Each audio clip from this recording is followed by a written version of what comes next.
o acampamento Marielle Vive do MST, localizado em Valinhos, no interior de São Paulo, foi alvo de 2 atentados a tiros no último domingo. A gente vai falar nesse momento com o Gerson Oliveira, que é membro do acampamento Marielle Vive, do MST aqui de São Paulo. Olá, Gerson, bom dia, seja bem-vindo.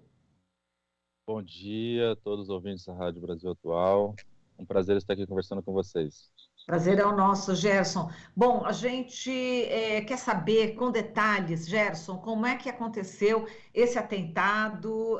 Conta para a gente, para que a gente possa mergulhar nesse tema e destrinchar vários pontos que a gente precisa salientar, tá bom? Então vamos lá, como é que foi, Gerson, exatamente o que aconteceu esses atentados?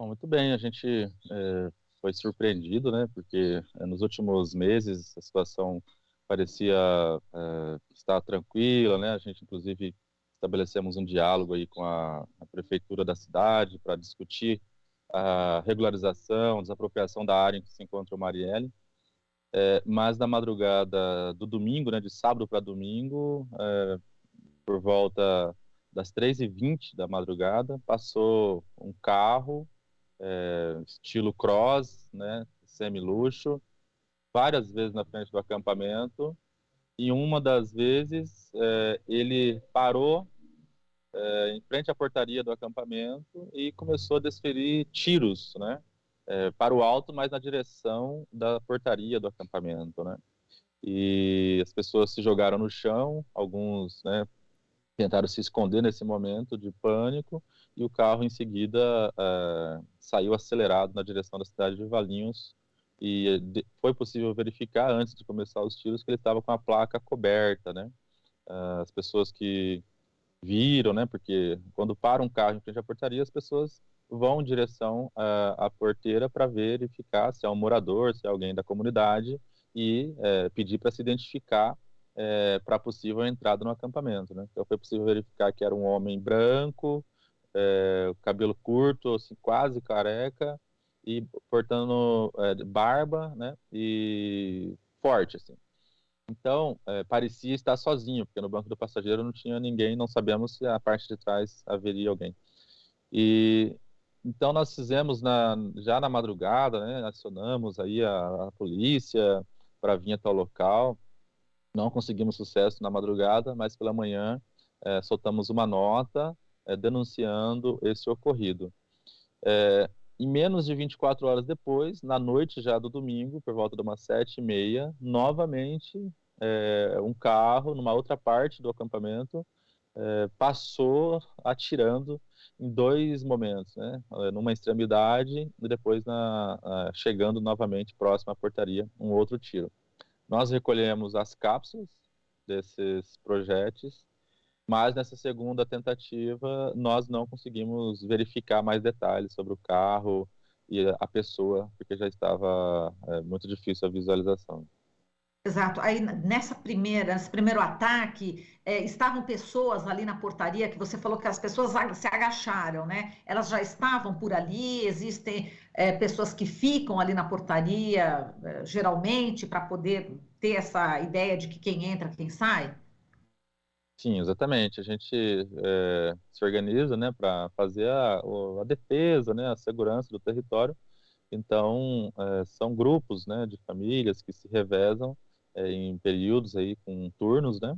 Então, nesse caso da madrugada, estava o turno da meia-noite às 4, né? E então são cerca de 10, 15, às vezes 20, até 30 pessoas que se encontram nessas extremidades no acampamento, né? Para fazer esse controle, né? Então, foi momentos de terror, assim. Não, eu imagino, exatamente, as pessoas se agachando, poderia acontecer realmente uma morte nesse momento, não é, Gerson? Com Ou certeza, várias, né? com certeza. E há barracos também, né, que fica próximo da via, não só a portaria, mas o acampamento margeia, né, a estrada do Jequitibás, e vários desses barracos, que são as casas das pessoas ali, estão a menos de 15, 20 metros da rodovia, né. Agora, Gerson, a gente sabe que o ministro Luiz Roberto Barroso, do Supremo Tribunal Federal, do STF, ele acabou prorrogando até 30 de junho a suspensão de remoções forçadas no país. Você acha enfim, foi bem em seguida dessa decisão, né, praticamente? O que você acha que deve ter motivado, né, esse ataque? Ou seja, quem é que pode estar por trás, né, desse ataque? Isso, a gente espera, né, que a polícia faça a investigação e identifique o autor, para a gente confirmar as suspeitas que nós temos, né? Então, a gente está fazendo uma análise de que, possivelmente, é uma reação direta à prorrogação da DPF 828, que assegurou, né, o Marielle, mais dezenas aí, de milhares de famílias no Brasil todo, por esses 3 meses até o final de junho. Então, pode ser que seja uma reação direta dos grupos empresariais ali ligados à especulação imobiliária na cidade, na região, não necessariamente esse que detém a área que a gente ocupa, mas até outros, né, que estão descontentes com essa decisão do Supremo Tribunal Federal e paga alguém ou eles mesmos vão lá, então, aterrorizar para desestimular, para intimidar, ameaçar as famílias nesse processo de luta, né? Agora, nós também estamos suspeitando que possivelmente pode ser até grupos ligados deliberadamente a neonazistas, né? Fascistas diretamente, que estão na cidade de Campinas, né? Aqui há uma concentração muito grande dessas células, como já foi mostrado por um estudo aqui de uma especialista na Unicamp, que Campinas concentra grande parte desses grupos que existem em atividade no Brasil. Então, nós temos essas suspeitas, né, de que pode ser por força desse momento de ódio, de reacionarismo, né, ideológico, como o próprio presidente promove. Então, atendendo a esse apelo que ele faz a todo momento pela violência, pelo ódio contra os pobres, contra os sem terras, né, negros, LGBTs, mas também pode ser uma reação direta da própria especulação imobiliária. E essas coisas, muitas vezes, também podem estar imbricadas, né? Podem ser só faces da mesma moeda. A gente sabe que a direita, a extrema-direita, se junta em vários aspectos, e na defesa da propriedade, para ameaçar os trabalhadores, isso sempre ocorreu, né? Exato. Estava programada uma reunião na segunda-feira, né, na delegacia, com o secretário de Segurança Pública do município. Houve essa reunião? Não houve? Qual que enfim, as últimas notícias em relação a esse fato, no que se refere aí às autoridades do município ou até do estado? Houve algumas conversas com o poder público local, né? Tanto a polícia, o delegado de polícia da cidade, e também com o secretário de Segurança Pública do município, né, para averiguar os fatos. E, num primeiro momento, o comprometimento deles foi de aumentar o policiamento na região, né? Isso ainda não verificamos, né, não tem ocorrido.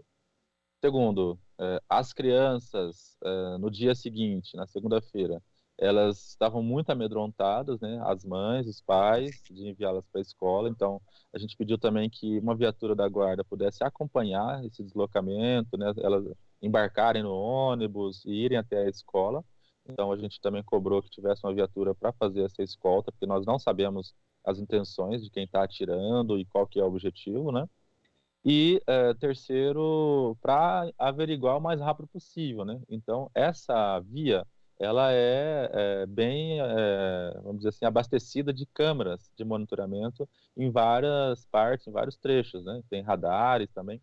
Então, que seja feita uma perícia nessas câmeras, né? Para verificar, né, o carro, ele estava com a placa tampada na frente do acampamento, mas possivelmente ele saiu da cidade com a placa descoberta e parou em algum momento para tampar. Então, se verificarem na entrada da estrada Jequitibás, próximo desse horário das 3 da manhã, certamente vão identificar o veículo que passou por aquele trecho nesse momento, né? E possivelmente, se bater com as descrições que nós estamos relatando deve ser o autor, né, dos disparos. Então, até esse momento foram esses compromissos que foram estabelecidos através da Secretaria de Segurança Pública do município. Entendi. E Gerson, tem aqui o nosso teleouvinte, né, aqui no chat da TVT, estamos na Rádio Brasil Atual e juntamente com a TVT, e o Edson Antunes, ele está falando o seguinte: os especuladores imobiliários estão querendo o terreno do acampamento para construir condomínio para a classe média. Estou pegando esse comentário dele aqui, essa opinião do Edson, para trazer à tona em relação a quem que está realmente querendo essa terra, né? A gente sabe que a propriedade ela está sendo reivindicada pela Fazenda Eldorado Empreendimentos Imobiliários, não é isso? Vocês estão aí na ocupação desde 14 de abril de 2018. Conta também esse histórico, né? Um histórico também impressionante, que a gente sabe que tem uma horta mandala aí, né, com o engenheiro agrônomo, o Edson Hiroshi, junto com a mulher dele, a Thaís, e também ajudaram, né, a construir aí, a fazer essa horta mandala. Fala um pouquinho quantas pessoas, quantas famílias tem, dá um panorama um pouco mais abrangente desse acampamento e fala sobre essa observação aí do Edson Antunes. Sim, agradeço essa observação, porque ela realmente traz o cerne desse conflito, né? É uma disputa, né, pela terra, no nosso caso pelo território também, o direito de existir, o direito de morar, o direito de produzir, de trabalhar na terra. Então, desde 2018, quando demos início a esse processo, é uma denúncia central às terras da região de Campinas que estão a serviço da especulação imobiliária. O nome dessa área, Marilu, como você mesmo disse, é Fazenda Eldorado Empreendimentos Imobiliários. Então, não é agropecuária Eldorado ou Fazenda Eldorado Produções de Alimentos. Então, ela está voltada diretamente para o capital imobiliário, como o próprio nome diz. E essa reivindicação que nós inauguramos, ela pretende apelar, né, para que a Constituição brasileira seja cumprida nos artigos que dizem respeito à função social da propriedade, né? Então, é um absurdo o que acontece na região de Campinas, mas em várias regiões metropolitanas do país, quando estoques, né, significativos de terras ficam abandonados, improdutivas, apenas esperando o melhor momento para a construção de condomínios, de armazéns, de prédios, e aumenta o número de pessoas morando na rua, pessoas que não têm, inclusive no período da pandemia, não tiveram como fazer a sua proteção, a sua quarentena.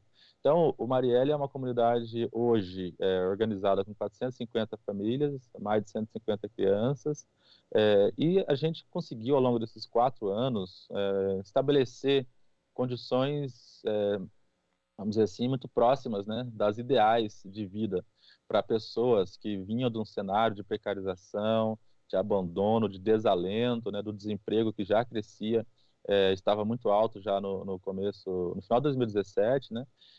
Então, no acampamento, a gente se orgulha de dizer que ninguém passa fome desde 14 de abril de 2018, porque nós temos uma cozinha comunitária internamente, mantida pelos próprios trabalhadores e trabalhadoras e apoiadores, né, alimentos saudáveis, e as pessoas revezam para cozinhar e preparar esses alimentos com cerca de 3 refeições, no mínimo, por dia.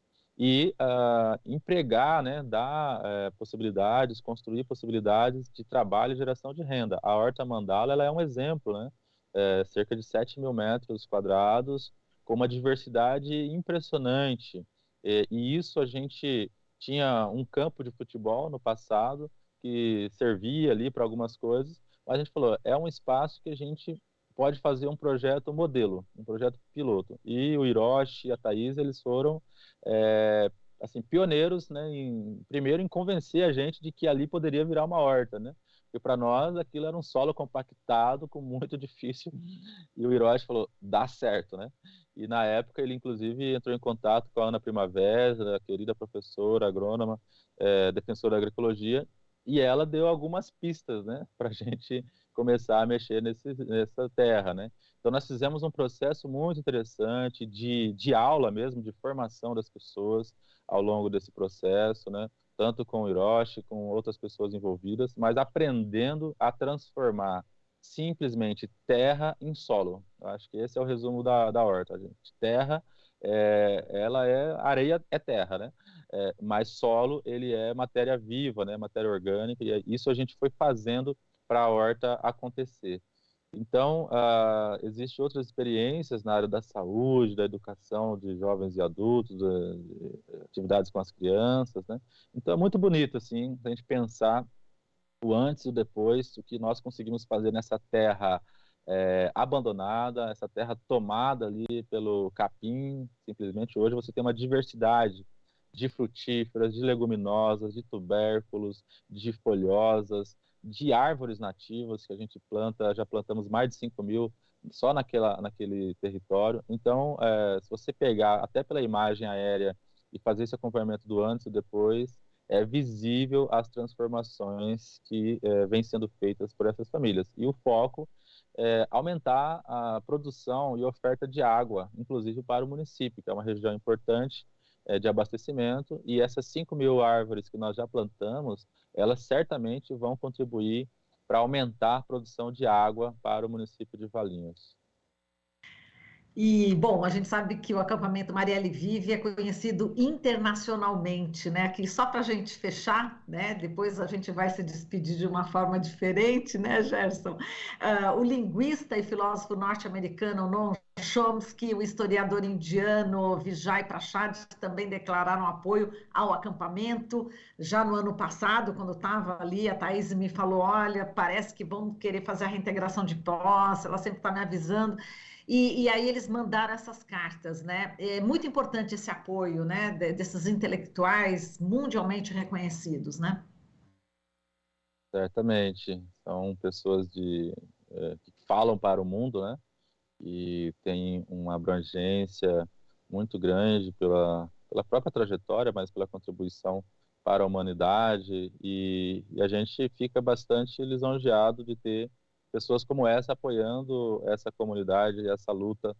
E o MST também faz uma interlocução a nível internacional muito importante para juntar, para reunir aquelas pessoas que são defensoras, né, dos direitos humanos, defensoras da democracia e da luta pela terra, né? Então a gente está chegando agora no 17 de abril, que é o Dia Internacional de Luta pela Terra, por conta do massacre de Eldorado dos Carajás, inclusive reconhecido pela própria ONU. E a Via Campesina, MST, tradicionalmente faz lutas nesse período, né? E nesse momento nós aqui estamos fazendo essa luta de defender o território, de assegurar a nossa condição de continuar existindo e se organizando para lutar pela terra, né? Então a ameaça que nós estamos sofrendo, ela é uma ameaça antidemocrática. É uma ameaça contra as pessoas poderem se organizar para lutar contra a fome, para lutar contra o desemprego, para lutar para melhorar suas vidas. E essas pessoas, eles querem nos manter na condição de miseráveis, elas querem nos manter como aqueles que estão esmolando na rua. Para eles é bom isso, né? Então, a gente precisa denunciar que não é só contra o MST ou o acampamento Marielle Vive em si, mas é contra os pobres, é contra trabalhadores e trabalhadoras do Brasil todo, né, esse ataque. Então, muito importante esse apoio, e a gente agradece esses canais, como a TVT, você, Marilu, que está sempre atenta a esses nossos as denúncias, né, que a gente faz por aqui, e essa abertura também faz com que a nossa voz ecoe e chegue mais longe. Muito obrigado, viu? Obrigada. E olha, gente, vou contar aqui o que aconteceu. Gerson, sou muito transparente aqui. Ele estava posicionando a câmera e ele falou assim: ah, mas eu queria mostrar minha camiseta. Aí eu falei assim, mas não tem problema, na hora, no final, a gente levanta. E eu também levantei, né? Então vamos mostrar o que tem a nossa camiseta, porque tem a ver exatamente com o nome do acampamento que a Marielle Vive, né? Levanta um pouquinho para o pessoal ver agora, Gerson, a sua camiseta. Olha só. Olha só que legal. Ela está com uma camiseta vermelha, para quem está na Rádio Brasil Atual, está ouvindo, não está vendo, está com a camiseta vermelha, o rosto da Marielle, né? Enfim, tem nuances assim em preto, e está escrito Marielle Vive, eu consigo enxergar, e eu vou mostrar a minha também. A minha também é Marielle Vive, Aqui, Marielle presente. A minha é Marielle presente, acho que dá para vocês verem. E assim a gente se despede, né, Gerson? Pode sentar de novo. A gente se despede aqui dos nossos teleouvintes. Lembrando que Marielle está presente, que Marielle vive, e essa é a mensagem também desse acampamento, né? Uma mensagem de resistência, né, Gerson? É isso aí. Marielle é o símbolo, é a nossa referência de luta e a nossa inspiração no dia a dia. Legal, Gerson, muito obrigada pela entrevista, um forte abraço para você, muita força aí, conte sempre com a Rádio Brasil Atual, com a TVT e com o Brasil de Fato, né? Todos nós já somos parceiros aqui, irmãos, primos, todos unidos numa família. Um forte abraço, viu, Gerson? Forte abraço e bom término de semana para todo mundo. Vamos em frente, camaradas. Vamos! Falamos aqui com o Gerson Oliveira, membro do acampamento Marielle Vive, que fica em Valinhos, interior de São Paulo.